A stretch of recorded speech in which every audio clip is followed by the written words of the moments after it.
ہمارے قاری صاحب کہتے ہیں کہ رب ارحمہما کما ربیانی صغیرہ کا مطلب ہے والدین بھی چھوٹے رب ہیں، وضاحت فرما دیں. جی بالکل ٹھیک ہے، یہ بات رب سے مراد پالنے والا، یہ کوئی انہوں نے غلط بات نہیں کی ہے. قرآن میں تو حضرت یوسف علیہ السلام نے کہا تھا نا تم میں سے ایک اپنے رب کو شراب پلائے گا، ٹھیک ہے. اور پھر انہوں نے اپنے اس آقا کے لیے جو عزیز مصر تھا اس کے لیے بھی وہ لفظ یوز کیا تھا کہ میرے رب نے مجھے بڑے اچھے طریقے سے اس گھر میں رکھا ہوا ہے، تو میں اس کے ساتھ خیانت نہیں کر سکتا کہ اس کی بیوی کے ساتھ ایسا معاملہ کروں.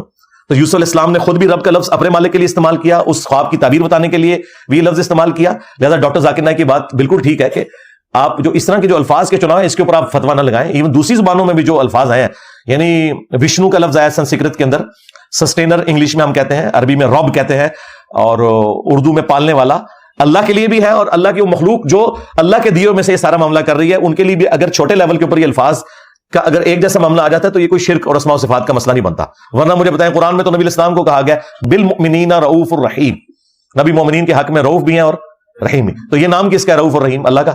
ہاں لیکن ہے وہ الرؤوف الرحیم، یہ ہے رؤوف اور رحیم. دی کے ساتھ ہوگا نا، جب دی الف لام کے ساتھ تو وہ خاص اللہ کے لیے ہوگا.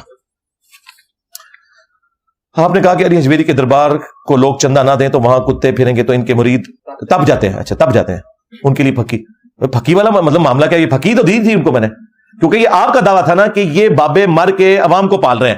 تو ہم نے یہ کہا تھا یہ عوام کو نہیں پال رہے، عوام ان کے درباروں کو پال رہی ہے، اور اس میں سے کچھ عوام کے اوپر بھی لگ جاتا ہے. اس میں تپنے والی کون سی بات ہے؟ یہ ریئلٹی میں نے بتائی ہے.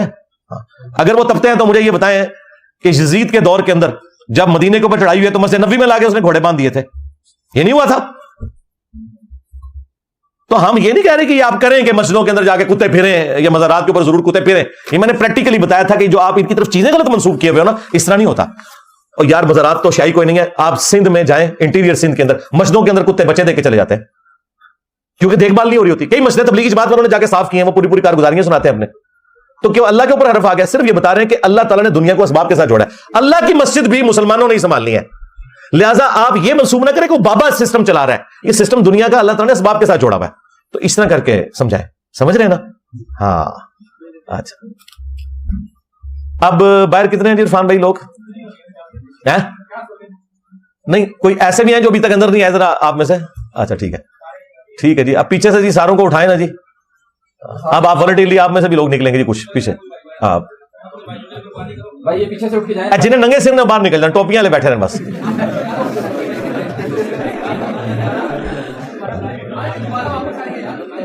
صرف جس نے ٹوپی پہنی ہوئی ہے نا وہ اندر بیٹھا رہے، باقی ننگے سارے نکلو.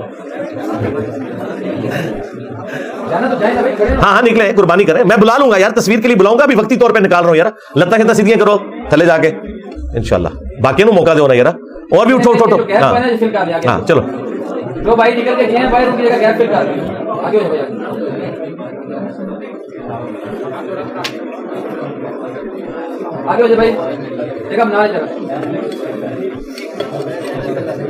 مجھے اپنی بینک جاب کے دوران فیمیل سٹاف کے ساتھ کافی زیادہ انٹریکشن بات چیت کرنا پڑتی ہے، برائے مہربانی اس کا حل دیں. میرے پاس تو کوئی حل نہیں ہے جی، سیدھی سی بات. میں آپ کو کیا حل بتاؤں؟ ٹھیک ہے میرے پاس تو کوئی حل نہیں ہے اس کا، سوائے اس کے کہ اپنی نظریں جھکائیں. اور یہ ہے کہ جو کچھ بھی ہو پبلکلی آپ کا انٹریکشن ہونا چاہیے.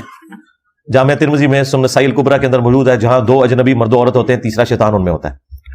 تو اس طرح کے جو معاملات ہیں وہ پبلکلی جو کچھ ہو رہا ہے وہ تو چلے اس میں کوئی گنجائش نکل آئے گی ایز اے لاسٹ ریزارٹ. لیکن اگر علیحدگی والا معاملہ ہو، جس طرح ٹیچرز بعض اوقات فیمیل اسٹوڈنٹس کو یا بلا لیتے ہیں اپنے کمرے کے اندر، وہ والے معاملات بالکل غلط ہیں. ادھر بھی آپ نے خود اپنے معاملات کو دیکھنا ہے. ریئل اسٹیٹ میں انویسٹمنٹ کر کے زیر تعمیر عمارت سے کرائے وصول کرنا یا سالانہ انکریمنٹ لینا جائز ہے؟ یہی پکا سود ہے، یہ ماڈرن سود ہے. ایک چیز فزیکلی ایگزسٹ ہی نہیں کر رہی ہے، اس کا کرایہ کون سا ہے؟ یہ ان انویسٹرز نے اور یہ پراپرٹی ڈیلرز نے آپ لوگوں سے اس طرح کا اب یہ پیسہ ہتھیانے کے لیے حرام کا طریقہ اڈاپٹ کیا ہے. وضو کا پریکٹیکل طریقہ بتا دیں. باپا جانی کی ویڈیو دیکھ لیں، ہاں اس میں انہوں نے بتایا کہ مسواک کتنی لمبی ہونی چاہیے. ہاں باقی ہم نے تو وضو کا طریقہ جو ہے وہ پریکٹیکلی، نماز کا طریقہ تو میں نے بتایا کوئی ایسا جس کے پریکٹیکل کی ضرورت نہیں ہے. اور اگر میں نے کر بھی دیا تو جن لوگوں کے لیے میں نے کرنا ہے ان کی تو پھر بھی تسلی نہیں ہونی ہے. تو باقی یہ ہے کہ 3 دفعہ اعضاء کو دھونا یہ بھی سنت ہے، 2 دفعہ بھی سنت ہے، 1 دفعہ بھی سنت ہے بخاری مسلم میں. اور 4 ہی اعضاء ہیں جو قرآن کے اندر رپورٹ ہوئے ہیں: چہرہ، دونوں ہاتھ کونیوں سمیت، اور سر کا مسح اور پاؤں کو دھونا. اور پاؤں کا مسح بھی کر سکتے ہیں اگر آپ کسی ایسی جگہ پہ ہیں جہاں آپ کے پاؤں کے اوپر کوئی گرد وغیرہ نہیں ہے، تو دونوں چیزیں درست ہیں. اس پہ میری آپ ویڈیو دیکھ لیں. علی بھائی سسٹم پر شریعت نافذ کرنے کے لیے آپ کی کیا حکمت عملی؟ یہی حکمت عملی ہے. دیکھیں جتنے لوگ خلافت کی اور اس طرح کی چیزوں کی باتیں کرتے ہیں نا اسلامی نظام کی، ان سے ایک چیز بہت بڑی اوور لک ہوئی ہے، وہ ہے فرقہ واریت. اسلامی نظام کا مطلب اس وقت دنیا میں ہے بریلوی اسلام، دیوبندی اسلام، اہل حدیث اسلام اور شیعہ اسلام. اور اس کا مطلب پتہ کتنا خطرناک ہے؟ بریلویوں کے نزدیک تو دیوبند، اہل حدیث، شیعہ واجب القتل ہے. تو اگر کوئی خلافت کا نظام ہوا تو کافروں کا تو کچھ نہیں ہونا، تسنگ ہونی چاہیے بچنا. ہاں، اور اگر اہل حدیث آ گئے تو بریلوی نہیں بچنے کے. تو یہ چیزیں ان سے اوور لک ہوئی ہیں. یعنی اصل مسئلہ ہے فرقہ واریت. جب تک فرقہ واریت ایڈریس نہیں ہوتی اسلامی نظام کا خواب ہی آپ دیکھ رہے ہیں اسلامی نظام نہیں ہوگا، وہ فرقے کا نظام ہوگا. اور جس اسلامی نظام اور خلافت کی آپ باتیں کر رہے ہیں اس وقت فرقے نہیں تھے، اس وقت صرف پولیٹیکل اختلاف تھا. یہ نہیں تھا کہ حضرت معاویہ رضی اللہ تعالیٰ عنہ جو ہے وہ قبر پرست تھے اور حضرت علی جو ہے مواحد تھے. نہیں، دونوں ہی مواحد تھے. پولیٹیکل اختلاف تھا، عقیدہ ایک ہی تھا. لیکن آج عقیدے میں نبی الاسلام کی ذات کے حوالے سے، اللہ کی ذات اور صفات کے حوالے سے زمین و آسمان کا فرق ہے. ایک فرقہ دوسرے کو مشرک کہتا ہے، وہ ان کو گستاخ رسول کہتے ہیں. تو اس کا طریقہ وہی ہے جو ہم کر رہے ہیں کہ فرقوں کو پہلے ختم کرنا ہے. اب آپ سوچ رہے ہوں گے فرقے تو ختم نہیں ہو سکتے. ہاں، ایک وقت آئے گا یہ فرقے اپنی موت مریں گے، تبھی تو امام مہدی علیہ السلام کو ویلکم کہیں گے. ورنہ مجھے بتائیں اگر امام مہدی اہل حدیث میں آگے تو دیوبند اور بریلویوں نے کہنا ہے انگریزوں کا ایجنٹ ہے. ہاں، شیعہ میں آگے تو انہوں نے کہنا یہ رافضی ہے. تو ان کو ایسے ماحول میں ہی آنا چاہیے، اس سے پہلے رسک نہیں لینا چاہیے انہیں آنے کا. ہاں، ورنہ انہوں نے تو نہیں ماننا. اس کے لیے ماحول بنے گا. جس طرح دجالی نظام ویلکم کرے گا نا دجال کو، اس طرح اسلامی نظام اس حوالے سے کہ فرقہ واریت ایڈریس ہو چکی ہو وہ امام مہدی کو ایکسپٹ کرے گا. پاکستان میں نظام خلافت، اسلامی نظام، اور ساتھ میرا نام لکھیں، انگلش سب ٹائٹل کے ساتھ میری ویڈیوز کھل جائیں گی. آپ نے کہا تھا کہ ایک بیوی کے ہوتے ہوئے دوسری شادی نہیں کرنی چاہیے، اور آپ علیہ السلام نے ایک وقت میں ایک ہی بیوی رکھی. وضاحت اس کی میں نے بتائی تھی نا کہ نبی علیہ السلام نے جب تک پہلی بیوی فوت نہیں ہوئی آپ نے دوسری شادی نہیں کی ہے.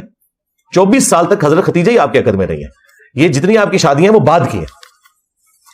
رہا جواز کا مسئلہ تو وہ کر سکتے ہیں آپ، لیکن میں نے کہا تھا جو لوگ دین کا کام کرنے والے لوگ ہیں ان کے لیے ان چیزوں کو مینج کرنا مشکل ہو جاتا ہے. اگر کوئی کرا تو ضرور کرے، لیکن یہ نہ کرے کہ پہلے وہ مریدنی بنائی ہوئی ہو اور شاگردنی بنائی ہوئی ہو، بعد میں وہ چاچی بن جائے ہماری. اسلام لانے سے سارے گناہ معاف ہوتے ہیں. تو حضرت خالد بن ولید جیسے لوگ جن کے ہاتھوں مسلمانوں کی جان گئی ان کو انصاف کیسے ملے گا؟ اللہ تعالیٰ قیامت دن راضی کر دے گا.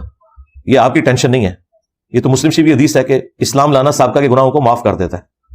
حج مبرور سابقہ کے گناہوں کو معاف کر دیتا ہے، اور اللہ کی راہ میں ہجرت کرنا سابقہ کے گناہوں کو معاف کر دیتا ہے. تو سچے دل کے ساتھ اگر کوئی توبہ کر لے، وہ تو 99 قتل والی حدیث بھی تو ہے بخاری مسلم میں. یہ اللہ اور بندوں کا معاملہ ہے. راہ ان کو انصاف ملنا، ان کو اس طرح انصاف ملے گا کہ اللہ تعالیٰ انہیں جنت میں ان کی ان تکلیف کے عوض وہ نعمتیں عطا فرما دے گا کہ وہ خود بخود اپنے اس معاملے میں راضی ہو جائیں گے. وہ آپ کی ٹینشن نہیں ہے.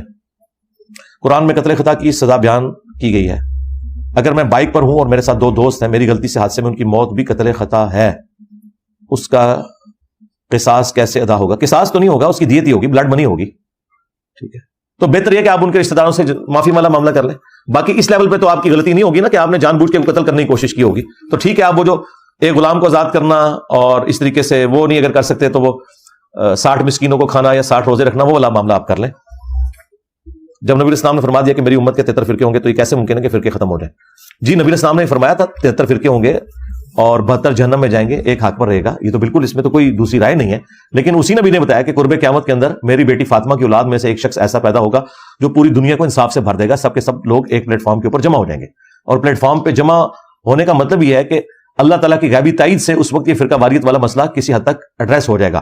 یہ بات 8 سے 10-15 سال پہلے تو سمجھنا مشکل تھی، لیکن ہمارے پلیٹ فارم کے بعد تو آپ کو سمجھ آ گئی ہے. دیکھ لیں بریلوی دیوبندی اہل حدیث آپس میں کس طرح اکٹھے ہوئے ہیں کہ نہیں، ہمارے تو آپس میں بس چھوٹے چھوٹے اختلافات ہیں. واہ، وڈے کافر کہہ کے دوسرے چھوٹے آدھے پہ چھوٹے چھوٹے اختلاف ہے. وہ چھوٹے تو اوقات ہی کوئی نہیں. ہاں، اسی دیکھیں نیو ٹی وی کے پروگرام میں پورے 3 گھنٹے میں میں نے ایک ہی لکیر پیٹی بار بار کہ 3 باتیں تم لوگ ایک دوسرے کے بارے میں کہہ دو تو مسئلہ ختم ہے. نمبر 1، سارے فرقے مسلمان ہیں. ہاں. نمبر 2، سب کو چندہ دینا جائز ہے. نمبر 3، سب کی ایک دوسرے کے پیچھے نماز جائز ہے. یہ 3 جملے نہیں ادا کر سکے، اس لیے کہ انہیں پتا تھا کہ یہ پروگرام میں تو ہم 5-6 لاکھ لے کے اٹھ جائیں گے. جو پوری زندگی کے چندے ہیں وہ تو اس فرقے کے ساتھ جڑے ہوئے جا کے ہم نے